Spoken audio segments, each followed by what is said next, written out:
Cool. Welcome back to part two. Having a great conversation with Coach Jenifer. Dropped a lot of gems about hard work. Um, Great part one. If you get a chance, make sure you check out part one too. All right there. Cool. Yo, we back. We back. We back. We back.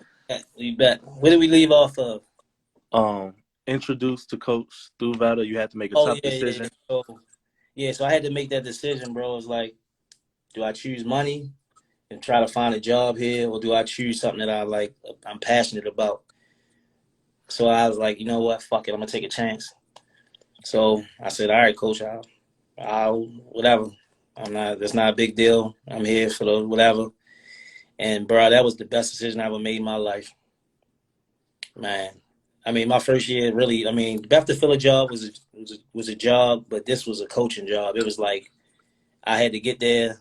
I had to be there for morning workouts, 6 o'clock. Then I would go whatever job I had at that time, and then I would have to be back there for practices and workouts, and that wouldn't be done until about 7 o'clock. And then Coach Vetter would always meet after practices to talk about our practices and our players and shit like that, and that would last another hour. So my introduction to coaching was a 24/7 job, basically. Yeah. Yeah, and I mean, it was ran just like a college program. You know, I mean, it was so structured, bro. I've never been involved in anything like that to this day, far as teams and coaching that was so structured. I mean, our kids, like, they knew I mean, because we basically drilled everything into them, bro. Like, pre-practice, you know, kids had to check the wall before they went to practice to know what color jersey they was going to be that day. I mean, literally, bro, like, we was the only program, not only, but one of the programs to wear suits to every game. People used to laugh at us. Kids used to laugh at us. Like, we used to play Oak Hill all the time, and they used to compare us because Oak Hill would wear anything, sweats, all that shit. Shit was tough. Yeah. Jordan shit. And then our kids, we was Jordan too, but all our kids would be dressed up and shit. And our kids would be like, man, why we just can't wear sweatsuits? Why we can't do this? Why we just can't do what they do? And Yeah. our kids thought that, like, if we loosened up, that they would be better basketball players. And Coach Vetter would always tell them, like, this is not about basketball, it's about life. You guys will know how to wear a suit one day when it's time to go for an interview. They won't. You know what I'm saying? So we preached, you know, being respectful. Yes, ma'am. No, man was big. Shaking hands, looking people in the eye. Like, I learned so much shit from that program, just how to be respectful and how to carry yourself. And always got invited back to certain tournaments. Every year, bro. I went to Hawaii. The Iolani Classic is in Hawaii every year. And if people that coach basketball, if they Nike, they know about this. I've been to Hawaii 6 times just because of basketball. That's You know, tough. 6 times. 5 with Montrose, and I went 1 time with MSJ. Mm-hmm. Coach Clash was like, "You ever been to Hawaii?" I'm like, "Yeah, 5 times." It's always been the same tournament though, so like, it was just, it is what it is, bro. Like, and we wanted to teach the kids, like, yo, it's bigger than this shit, bro. It's bigger than basketball, and even, like, if you ever get drafted, you will have to wear a suit. So, you know, KD, first time that he wore a suit to a game was with us. We actually had to go buy a suit for him because he couldn't fit. Because we would literally get people to donate, like, sport coats to us, Yeah. and we couldn't get nobody. We could never find one to fit his arms. So we Right. had to go. We had to go up to K&G on Rockville Pike and get them to kind of tailor something for him. But yeah, man, that's What the program. That was the program I was involved in. What was it like? You coached a lot of elite players there. KD, Justin Anderson was there while you there. Mm-hmm. You coached a lot of elite players. Like, what did you see the difference in them than I mean, at a school like Montrose, everybody's good, but they're at another Mm-hmm. level. Like, what did you see? What was the difference you saw in them? The dedication. Being okay with getting up at 6 o'clock in the morning. No, being okay with getting up at 5:30 to be there by 6. Different, man. Like, just the work ethic, the commitment, and the obsession of getting better. Like, them kids was obsessed with getting better, bro. Like, it'd be days where I'd be tired. I'm like, I gotta go. They like, coach, come on. I'm like, fuck, man. Like, all right, fuck, be here for 30 minutes. That was my life, and that was their life. Like, we had 7 kids that lived in a house across the street from the school. So they would just walk over. They would try to get shots up all the time. And I think being in that environment, a competitive environment where, like, if you take a day off, somebody might hit your spot. It drive you. It drive you to work on your shit. It drive you to, or you just gonna get left. Like, we would bring kids in that was highly ranked, and they would come and be like, "Oh, nah, That wasn't for him. it's not. I'm gonna go back to my public school." You know what I'm saying? So, I mean, that whole Montrose experience, just being able to be around elite players, and again, like I said, my business, it flourished because working out elite players like that, you can test your shit out. And if they like, nah, coach, this shit's tough, or I love that drill. I'm like, all right, got something here. Yeah.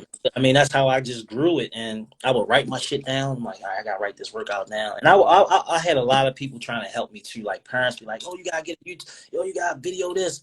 And this was before like Instagram. Like I was, you know what I'm saying? Like I'm videoing workouts before you can put them up. You know what I'm saying? So it was just different. But again, that whole experience at Montrose Christian, it taught me how to be a coach. It taught me how to be responsible. You know what I'm saying? Like I had to be on time because we had a standard for the kids. Yeah. You know what I'm saying? Like a Saturday practice, I'm gonna go out on a Friday night, but I'm like, I gotta get up. I can't be. Oh my God! So I had to sacrifice. If I wanted to be a part of that program, I had to sacrifice. So I did. So I was a part of the program for 8 years.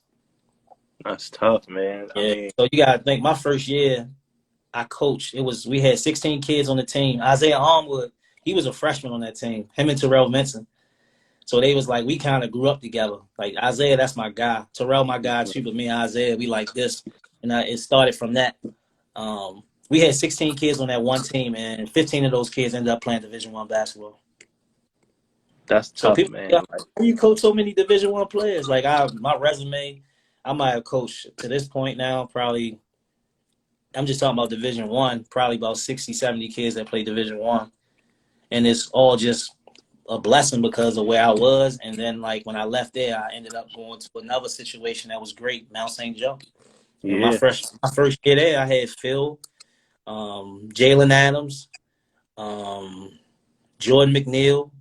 I mean, those were our 3 guards. They were kind of like our core guys. But Jalen Adams, he's an NBA player. Phil Booth, he's an NBA player.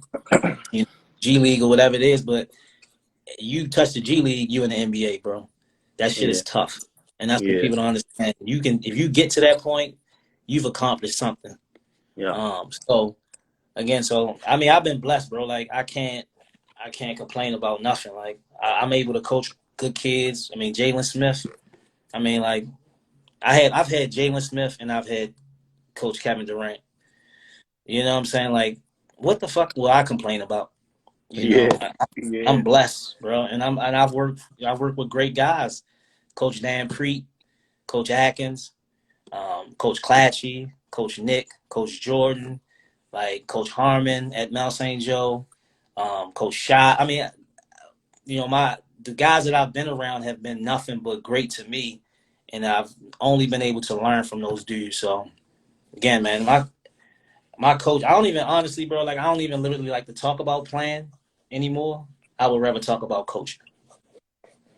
You know what I'm saying? Like playing is great. Like I did that.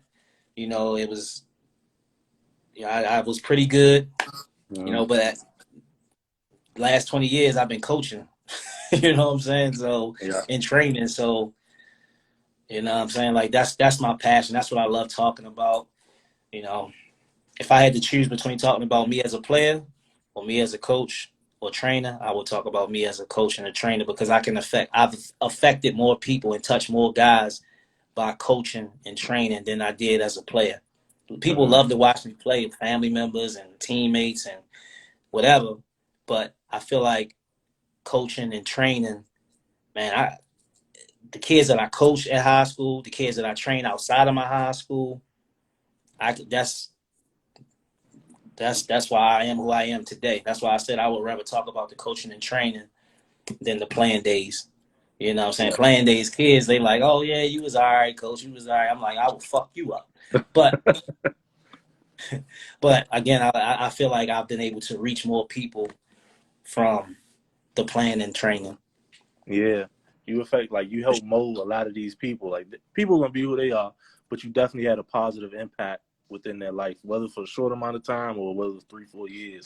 You help mold Absolutely. them, help put them in the right Absolutely. place. Absolutely. I try to leave them, any kid I'm involved in, involved with, for as training and coaching. I try to leave a mark on them. Meaning I try to leave them with something. You know what I'm Mm-hmm. saying? Something where as though like we can look back 10 years from now, laugh about it, or 10 years from now and go get dinner. Yeah, And that's the most important thing for me, bro. Like, they go from being playing for me to being my little brothers. You know what I'm saying? And I think a lot of them know that, and they know. I mean, trust me, bro. I'm one of the hardest dudes to play for because I'm passionate, and yeah, I want you to be great. yeah. So a lot of the guys that when I'm coaching them, they like, damn, motherfucker don't miss nothing, man. Yeah. But when I'm done coaching you, I'm gonna continue to train you, but I'm gonna continue to pour into you and tell you what not to do. Nah, don't do that, bro. That's not cool. That's nah. Oh, I can introduce you to certain people and help you try to get jobs. That's my life right there. Yeah, That's my life at this point. yeah. That's my life at this point, helping kids get scholarships and jobs. I never thought that shit I would be at this point in my life, but yeah, like I get a kick out of enjoyment out of helping kids get scholarships and helping kids get jobs. So It's funny how life take you down a path you never see it coming, but it definitely gets you there. definitely a circle of life, bro. Because Yeah, I mean, I coach kids now, and I catch myself sounding like Bucky Lee. I'm like, God damn, y'all sound just like my guy, yo. Like, you know what I'm saying? I am old. And that's cool. That's cool. and that's Byron. That's my guy. We went to I know Frostburg he is. together. That's my guy. He just wanted somebody to say something back to him. Yo, we see you, yo. We see you, Jones. We see you. We see you, bro. Yeah, that's my guy for real. That's my man. Yeah, Um, so let's. Do you have like you've coached trained at a high level? Do you have any favorite memories, whether it's a game at Mount St. Joe's or Montrose? Anything that just stands out, like 2 or 3 of them. I know it's probably a lot. 2 games. I'll tell you 2 games. Two games. All Two right, games. all right. One, the first game was, again, my first year coaching at Montrose. I would hear everybody talk about the Oak Hill Montrose rivalry. I'm like, all right, cool. It's this big build up to this game, bro. KD, he was at Oak Hill, came here. We got all these great KD. We got Tashi Ito.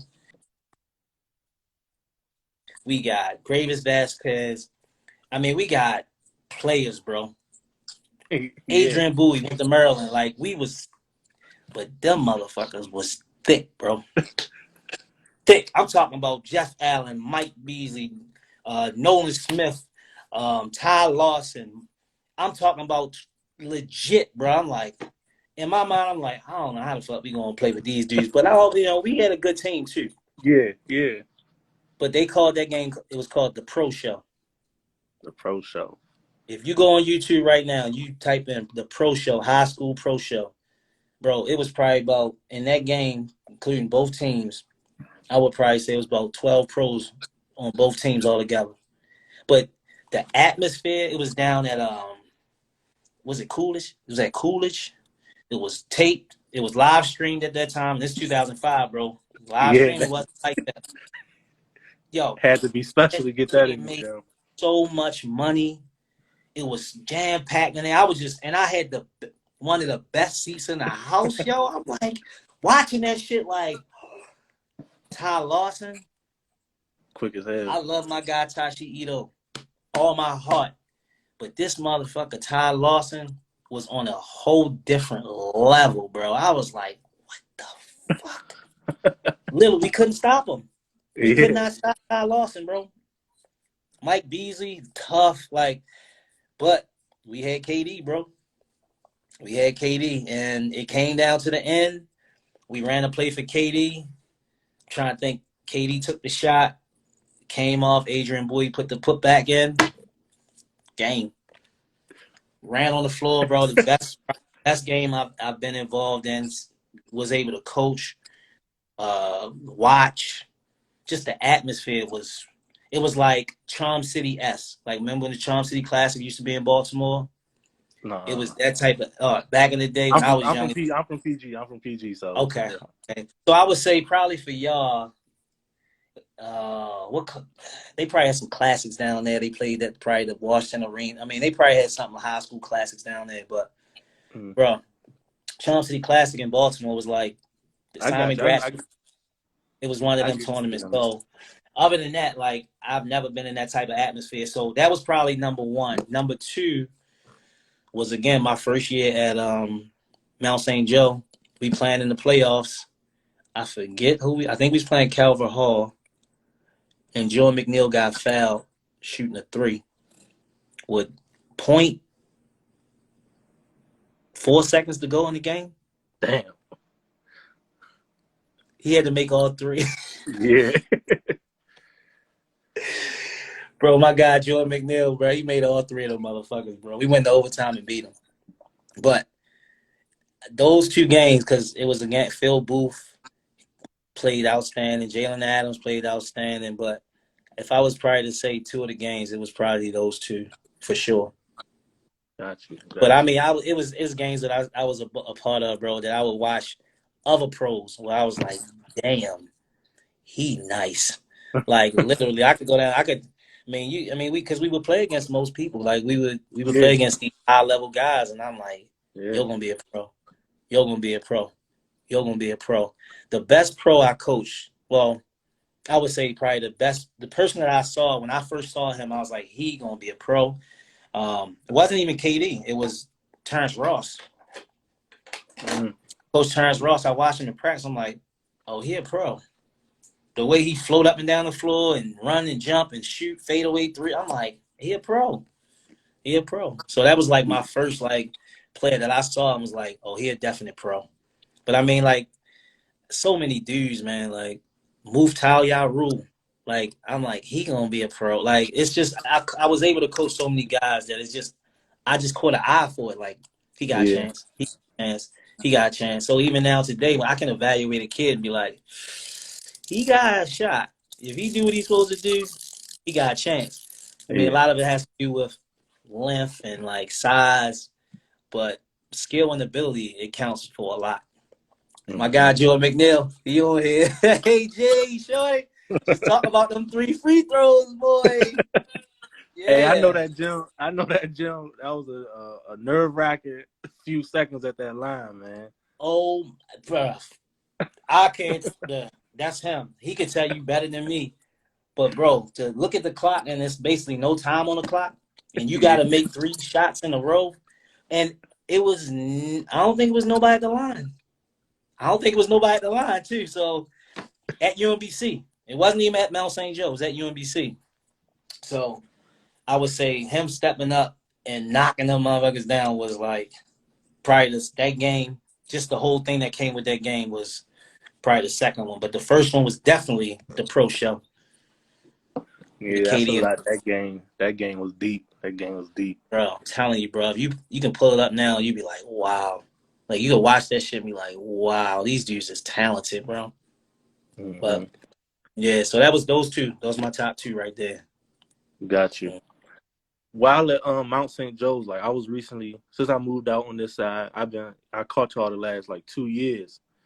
And like I love when like of course everybody, but when y'all in St. Francis play, it's definitely a different energy in that gym. Can you Oh speak my. on like what it's like to play in that? Like it's just a big rivalry out here. Like tell us what that's about. I wish I could play in that, but I can't. But coaching in it, bro, as far as like the coaches and shit like that, like it's definitely a high rivalry. We do recruit the same kids a lot, but we don't get the same kids. You know what I'm saying? But we have both been there the last. So since I've been there, it's always been us, St. Francis, John Curl, Calvert Hall. Not so much the last couple of years, but us three has kind of been the staple of that conference. But us in Yeah. St. Francis, bro, it's just the aura of the game, bro. Like we don't sell tickets to the game the day of the game. Like at Mount St. Joe, everything is prepaid. You can't Yeah. even come on until after 6 o'clock. The game started at 7, so they don't want people there. They don't have a JV game. You know, down Hey, St. Francis, a little bit different. They trying to let everybody in that motherfucker. They playing JV before that. You know what I'm saying? So the whole aura that go into the game, it's like whatever leads up. The biggest part of the game is the lead up because the kids are talking. You know, like I have a great respect for their coaching staff. Nick, Bernie, a couple of the other guys over there. So I have great respect for those guys, and I think it's just because of the competitiveness. You know yeah, what I'm saying? I respect what they do. You know, and because they respect what we do, and I think we do things a little bit different. You know, we do things they bring in freshmen that's going to play. You know, yeah. I think Ace started for 4 years. You know, I don't even think Bishop started for 4 years for us, but Jalen Smith might, since I've been there, I think he might have been the only one that started for 4 years. Okay, You know, freshman all the way through. okay. So that's something that we don't do, but I think they do that over there more than we do. But I'm just saying, it's just two totally different programs. I mean, like, you got a predominantly white school, you got a predominantly black school. It is what it is. Like, hmm you know, hmm I hate to say it, man. Sometimes I hear people in the community talking about they try to play it against each other, like it's like a good and bad thing. Like, and I'm like, nah, man, this is about the kids. It's not. Exactly, exactly. It's not a white and black thing. You know what I'm saying? Like, it's about the kids. And I think the People people that definitely try to spin it that way, and I don't oh like yeah, I that. mean, I just trust me, bro. People, because I all my homeboys like they Baltimore City dudes, so oh man, y'all, bro, it's not like that, bro. It's not like that at all. But some people try to spin it that way. And I'm and not saying no way more than the other way. I think some people on Mount St. Joe side might try to spin it that way. And I think Mm. people on that side might spin it that way. But I know from the coaching staff and the players, we just worry about playing, bro. I'm worried about I Yeah, want to beat them. yeah, You know, that's like our measuring stick every year. You know, we gotta beat St. Francis. We gotta beat St. Francis. So, but it's a respectful rivalry. yeah. You know, sometimes it get heated with the kids and we all want to win, even with the coaches sometimes, but it's a hmm respect there that you can't. I mean, it's just there. I mean, you have to respect them. They win. Yeah, yeah. So That and then like you said, have so much respect. Like I really loved when Mr. Buttons when he was going through his battle and everybody wore orange. Like that was yeah, special. like even That was again, that's special. the whole. And look, man, like but 2 years before that, they probably was cracking on buttons, like saying funny stuff about him. You know what I'm saying? Like I mean, we have some of the funniest kids in our student section. So I say that. That's why I say that. Like they could have all said something funny about Ace, but when it comes down to being human beings, um, them kids, man, they it's some. I mean, it's some good kids up there. It's some good Yeah, kids, and they really care about that type of shit. You know what I'm saying? Like, come on, bro, they ain't have to do that shit. right. And they, Right. they understood, like, as much as we don't like this team, there's some It's human bigger beings than on that side, so we got to be human as well. So I respected that. I respected the hell out of them for doing that, man. Because sometimes they say some shit up there. I'm like, whoa. they don't have no cut cards over there at all. None, none. So when they did that, man, that was big, man. I gained a lot of respect for some of those kids and some of the kids, mainly the kids that organized it. Mm. Yeah. Can you talk about this past season? Y'all had a hell of a season this year. Yeah. I mean, it was again. We never know where we gonna end up at, bro. Like we didn't. Obviously, it was Tyler's senior year. So we told him like, bro, you got to have a great year. Like Yeah, we go as you go. We had some surprises. Jason Adapaya. I'm not. I'd be lying to you if I told you I knew he was going to be who he was this year. I think he surprised everybody. I think he surprised Clatchy. He would show flashes. Last year he would show flashes in the summertime, but I don't think nobody knew that he was going to be the player that he was for us, and that was out. He had an outstanding year. Everything that he got, he deserved. Everything. And then hey, D'Angelo, he came. He made a name for himself. And I thought D'Angelo. I ain't gonna lie to you, bro. I told Clatchy in the beginning of the year, like I think he our best guard. Like, you think so? I'm like, man, he can do everything. He played D, and yeah, I think he just kind of deferred to Tyler, Asar, the guys that was already on varsity before he got there. So I think he learned that last year. Like, all right, yo, and I think now he's going to approach it a lot different this year. I think he knows his team. Mm-hmm. He's been putting in the work. He's been putting in the work, and it's showing. And again, he's going to ODU, and I'm pretty sure he'll go down there and play right away. He You will. know, so of our program right there. Mm-hmm. And I So think with Jason, going back to Jason a little bit, like he outworks everybody. he He works, bro. outworks everybody. Every He single works. game that I saw, like he was nonstop. Putbacks, second shots. He just gained over the year. He just gained more and more confidence, man. And like he was asking for the ball. Yo, give me the ball. I want the ball. I want the ball. I want the ball. So again, that's the process, bro. Like played 2 years of Yeah. JV. D'Angelo, 2 years of JV. You know what I'm saying? So just because you play JV 2 years don't mean that you're not gonna play Division I basketball, bro. Not at And a all. lot of these kids are like, I ain't playing varsity my freshman year. I'm out. All right, we gonna continue to do what we do over here, They and go looking it's for proven they go looking for a school, and it's kind of disheartening to watch. Like because it ain't gonna work out there because you ain't go there for the right reasons, and it's like, for the right reasons. For the right reasons. So hell yeah, we got better as the year went on. Trust me, beginning of the year, we didn't know what type of team we had, bro. We did not okay, know. I mean, we had so many new guys. yeah. I mean, in different roles. Like some of those guys was on the team, but they didn't play, Right, or they right, didn't have those type of roles. Like D'Angelo was on JV, so it's like, all right, now you're on varsity. We need you to score. It's like, you know what I'm saying? So, but as towards the year, we got better and better and better. And we played. I mean, we beat St. Francis. Was it we beat them at our school, and I ain't gonna lie, we should have beat them at their school. At the end, we kind of gave it away. So that okay, kind of those two games again, that's our measuring stick. We like, all right, we can beat these dudes, bro. yeah, We can beat them. So again, we fast forward playoff time. We played them in the first. I think it was the BCL. We I lost think in the MI, BCL. I think MI was BCL. Oh, I thought MI, MIAA was first. yeah, that was first. That was first. MIAA was first, Yeah, and we beat them. Once we beat them, bro, I ain't gonna lie to you. I knew we wasn't gonna beat them again. I knew it. I'm like, we blew out, like it was it. That we gave everything that we had. And our guys was just done. Like our guys was done. Tired. Practice was different. And I felt like we beat them. They felt like they did what they were supposed to do. They was like, all right, we done. We yeah. like, no, we gotta play them again, yo, for another championship. And Facts. It's another we played game. them again, and obviously it didn't come out the same way. But, you know, it's tough to beat a team that many times, bro. Yeah, hell Tough. You can't. It's tough to beat a good team 3 times. yeah, The year before that, we beat them twice in the regular season. And I told Clash, I said, I actually probably would have preferred to lose that second game. Why you say that? I'm like, because we ain't going to beat them 3 times, bro. Like, first of all, these kids got pride. yeah, Our kids, like, the way kids think now, like, even like the second time we played them, it's like, we beat them already. Beat them again.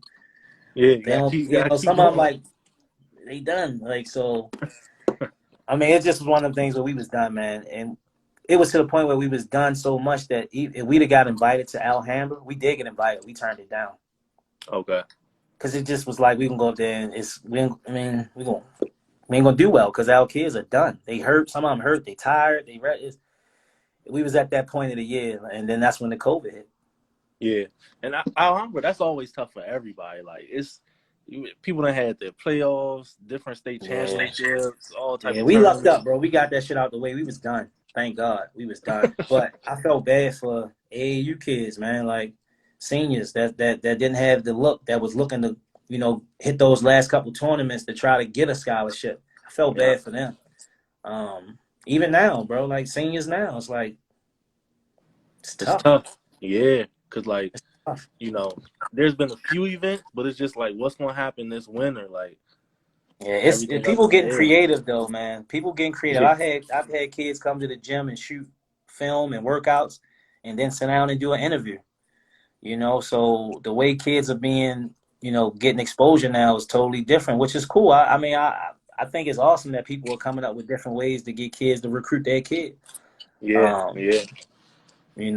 but I'm not a big mixtape fan for kids unless you are legit. Because I feel like it gives kids a false sense of who they are. Like, because everybody look good on mixtape. Like, I could look good on one right now. You made me. If you came and filmed me shoot around, you good at that shit. You would make me look like, you know what I'm saying? So, people like, I want to do a mixtape. I'm like, for what? And they tell me why. I'll be like, if it's for schools, yeah, do that. But if it's just to do it, I don't know, man. I don't know. And But it's like I remember being younger, and it was just like mixtapes were kind of reserved for like the best of the best, yeah, like hoop now. mixtape. Like, only certain people got that hoop mixtape. It's like you're a guy. Yeah, Now anybody can get it as long as you pay for it. yeah, Some trainers, they put that into their training shit. Like, if you sign up with me, you'll get one of them too. yeah, yeah, yeah. So I Hey, mean, it's definitely changed a lot, bro. it's Definitely changed a crazy lot. out here. It's crazy. And the Definitely. last thing I wanted to touch on, I love it. The will to prepare to win is more important than the will to win. And I think it directly correlates to you were at Loyola and you won the most dedicated player award. And like having this conversation with you, like it makes perfect sense. Like you put in that work before the game, after the game, you were all about putting in that work. Tell me why you live by that model. I mean, I know why, but like what made it stick for you? I got it from being at Montrose. I mean, that was like one of our things that we had up on the wall, but it just resonated with me because obviously my career kind of went that way. But if I feel like with anything, if you want to be successful, you have to have the will to be successful first. Then you got to have the will to put the work in. Mm-hmm. So that's it's just going back to that. You got to have the will to prepare to win first. Meaning you got to love practice. You got to love working out. You got to love film. You got to love the boring shit sometimes. You know what I'm saying? So the will to prepare to win is more important than the will to win because you got to prepare yourself for that situation. You got to Yeah, prepare yourself for that shot. You got to prepare yourself for that last minute of the game. So if you prepare yourself and you got that mental toughness to do that, then it'll correlate into the games and you'll be successful. But mm-hmm. the will to prepare to win is way more important than the will to win. Everybody want to win. Yeah, Everybody. yeah, yeah, You know what I'm saying? But everybody don't want to put the work in to win. And that's the difference between, I would say,